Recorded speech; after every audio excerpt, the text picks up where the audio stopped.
this date, the Internal Revenue offices throughout the nation are going to stay open, and will stay open as long as necessary, be manned to the maximum to help the taxpayers prepare their returns. Between now and the close of the filing period, which is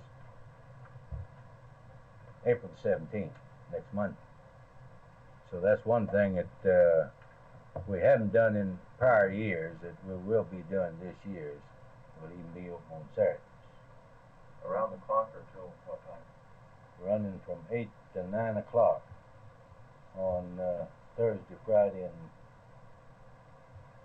I presume on Monday we'll even stay open as long as we have anybody coming. AG. Yes, actually our planned hours are from 8 to 9 o'clock on Monday.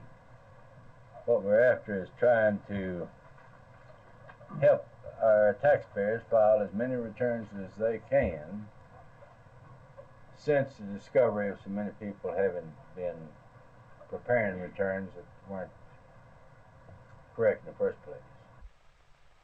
If the taxpayer signs this return prepared by a tax practitioner and he knows this return is false, then he is subject to prosecution for failing a false and fraudulent income tax return, because there's willfulness existing in the situation, and this makes him guilty.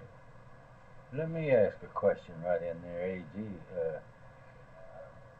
We have a preparer that gets the taxpayer to sign in advance. He goes on and puts the information on it. Now then, we come to examine that return. The taxpayer says he didn't file it. That he didn't see the figures that were on the return. He's responsible to have looked at them and see. Mm-hmm.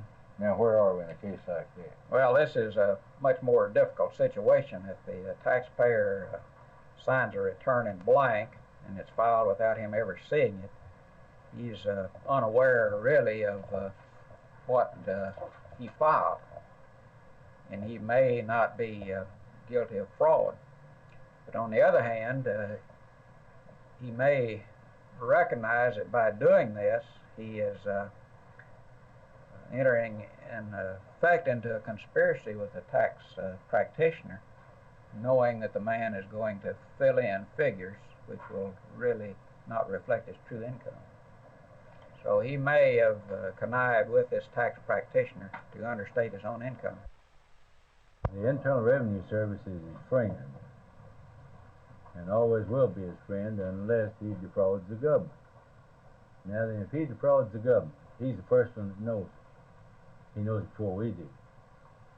And up until that time, now then, we'll do anything we can to get the proper return for him, answer any question for him, help him anywhere in the world. But when he defrauds the government, then I'd be one of the first ones after him, see? But there's no need of anybody being afraid of the Internal Revenue Service. We're here to be of service to the taxpayer. And that's our sole mission on earth, is to get the proper tax return, not a penny more than due, but certainly everything it is due to the United States government. And I think that's just as clear as it can be, see?